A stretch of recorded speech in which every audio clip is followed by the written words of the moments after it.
पता है,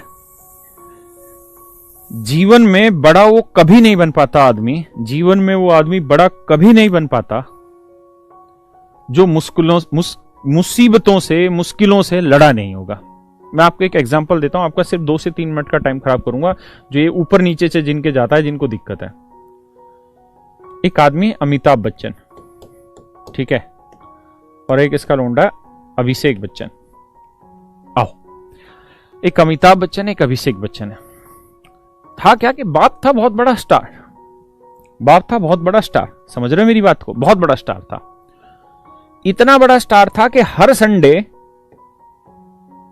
ये अपने घर के बाहर खड़ा होता था, एक स्टूल लगा के।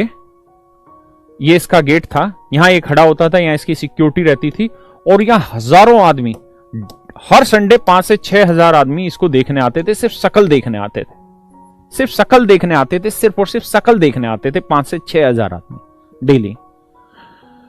अब इसको क्या मिला? इसको इसकी कमाई हुई सारी विरासत मिल गई। इसको आज इतने साल हो गए बॉलीवुड में, इतने साल हो गए इसको फिल्म इंडस्ट्री में। आप सब जानते हैं, मेरी बात को गलत अर्थों में नहीं लेना, आप अच्छे से जानते हैं कि आज के टाइम में वर्ल्ड किस चीज का? फिटनेस का। एक स्टार ऐसा दिखना चाहिए जो फिट हो, एक स्टार ऐसा दिखना चाहिए जो फिट हो, जिसे लोग अपना आदर्श मान सकें, जिसे लोग फॉलो कर सकें। ये भाई क्या ढिल्लू था, ढल्लू हो गया। इसने अपने शरीर पे मेहनत नहीं की। जिस गंदे लेवल की एक्टिंग ये पहली फिल्म में करता था, उससे भी बदतर लेवल की एक्टिंग ये आखिरी फिल्म में करता चला गया। उससे बदतर तरीके की एक्टिंग ये आखिरी फिल्म तक करता चला गया। पता है क्यों? कारण एक ही है कि इसने जीवन में कभी मुश्किलों से लड़ाई नहीं, डिफिकल्टी लेवल इसने कभी पार किया ही नहीं। ऐसा क्या है कि राहुल गांधी कामयाब नहीं हो पा रहा? आदमी की वजह से। क्या दिक्कत थी भाई इसको? इसको सब कुछ तो विरासत में मिला। क्या चीज विरासत में नहीं मिली? इसको घुसंड विरासत में नहीं मिले। घुसंड का मतलब समझते हो? वक्त की मार इसे विरासत में नहीं मिली। इसको वो मार नहीं मिली विरासत में, इसको डिफिकल्टी टाइम नहीं मिला विरासत में, इसने वो मुश्किलें नहीं झेली विरासत में जो इसकी मां ने, इंदिरा गांधी या जो जो इसके दादा परदादा रहे होंगे, जो उन्होंने झेली है। इन्होंने नहीं झेली, इसलिए फेल्योर हुए, इसलिए अभिषेक बच्चन फेल्योर है। आज आप जानते हैं कि सुशांत सिंह राजपूत जो थे, अब जो भी उनके पीछे कहानी, उन्होंने सुसाइड कर लिया। वो क्यों कर लिया? किस वजह से कर लिया? शायद मुझे ऐसा लगता है कि एक बहुत बड़ा कारण कोरोना का एक टाइम होगा। ये एक ऐसा टाइम आया होगा जिसके अंदर उनको काम की उम्मीद बहुत कम हो गई होगी, है ना। बहुत सारे बिजनेसमैनों ने किया है। एक IRS था दिल्ली में, द्वारका में, और मैं ये एग्जैक्ट इंफॉर्मेशन आपको दे रहा हूं। उसने सुसाइड कर लिया अपनी कार में ही। उसने ये सोचा कि मेरी वजह से मेरी फैमिली को कोरोना ना हो जाए, जो मीडिया में न्यूज आई, मैं तो वो आपको बताने लग रहा हूं। तो मेरे प्यारे बच्चों, ये इनकी क्या दिक्कत है? इनके साथ IRS बन गए, जीवन मजे ही मजे। फिर क्या दिक्कत थी? दिक्कत एक थी, जीवन के प्रति इनका जो एटीट्यूड है वो गलत था। हम चीजों के प्रति जो विचार रख रहे हैं, जो अपने क्रियाकलाप करने लग रहे हैं, वो गलत है। मेरे भाई, मैं आपको यही कहना चाह रहा हूं, चीजें हो सकती है बहुत अच्छे से समझ ना आए। कई बार चीजें इतनी गहराई में चले जाते हैं कि वहां समझने के लिए आपको समय लगता है।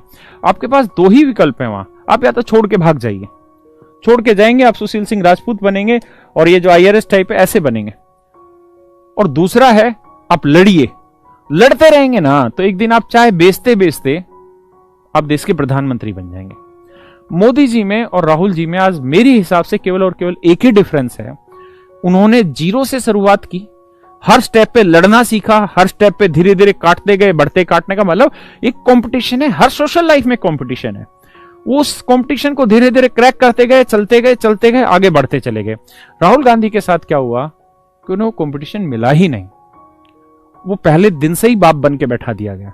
जब आदमी को आप पहले दिन से बाप बन के बैठा देंगे ना, तो उसको नीचे का सफर पता ही नहीं है। हमारे बड़े बुजुर्ग क्यों कहते हैं कि भाई धीरे धीरे चल, एक एक सीढ़ी चल, बहुत छलांग मत मार, वरना गिरेगा बहुत गंदे तरीके से, और गिरेगा तो उठ नहीं पाएगा। क्योंकि अगर तू एक एक सीढ़ी चल रहा है ना और गिरा, तो तुझे पता है कि उठाना कैसे, उठ जाएगा। लेकिन अगर तू ऊपर से ऊपर गया डायरेक्ट, दिक्कत आएगी। तो मेरे भाई, यही मैं आपको कह रहा हूं कि कभी भी अपने एटीट्यूड को खराब मत होने दीजिए। लाइफ के प्रति पॉजिटिव रहिए। आप नेगेटिव कम से कम सोचिए। जब तक आप नेगेटिव कम से कम नहीं सोचेंगे, जीवन में उद्धार नहीं होगा। और इस बात को ध्यान रखिए, महान जीवन में वही बना है, जीवन में पैसा उसी ने कमाया है जिसने बुरे वक्त में लड़ना सीखा। अमिताभ बच्चन की एक कंपनी थी ABCL प्राइवेट, मतलब अमिताभ बच्चन कॉर्पोरेशन लिमिटेड ऐसी कंपनी थी, बोलते हैं बहुत लॉस हो गया था। और इसने इवेंट मैनेजमेंट तक का काम किया, यानी स्टेज शो जो होते हैं इनको भी मैनेज कर करके इसने बहुत मुश्किल दौर से बाहर आया था। अभिषेक बच्चन को वो दौर नहीं पता है, हाँ या ना, इसीलिए उसको कामयाबी नहीं मिल पा रही है। तो मेरे भाई, आप मुश्किलों से लड़ना सीखिए। अगर आप, एक बच्चा कह रहा है ऋतिक रोशन, गगन, भाई ऋतिक रोशन तुझे पता है कौन है? ऋतिक रोशन वो आदमी था जिसका वजन 128 किलो था। ऋतिक रोशन वो आदमी था जिससे सब सही से बोले नहीं जाते। आप ऋतिक रोशन और अभिषेक बच्चन का कंपैरिजन नहीं कर सकते हैं सर। दोनों के बाप जरूर स्टार थे, लेकिन दोनों के बाप के स्टार में डिफरेंस था दिन रात का। एक बादशाह था और एक वहां की शुरुआत की सीढ़ी था जिसके बाल भी नहीं थे राकेश रोशन के। ऋतिक रोशन ने यार जो मतलब स्ट्रगल किया है वो 1% भी नहीं किया अभिषेक बच्चन ने। सर ऋतिक रोशन एक फूला हुआ छोला भटूरा था। ऋतिक रोशन को बहुत सारी शारीरिक दिक्कतें थी, विषमताएं थी, वो सही से शब्दों को बोल नहीं पाता था। उसने एक एक चीज को प्रैक्टिस किया, धीरे धीरे इंप्रूव किया और फिर वो आज इतना बड़ा स्टार है। और आज पूरे बॉलीवुड का नहीं, हॉलीवुड का सबसे सुंदर व्यक्ति है, सबसे सुंदर व्यक्ति है।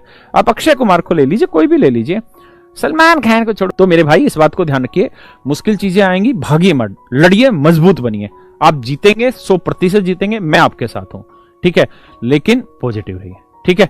चलिए मेरे प्यारे बच्चों, आप सभी को नमस्कार। आप सब स्वस्थ रहें।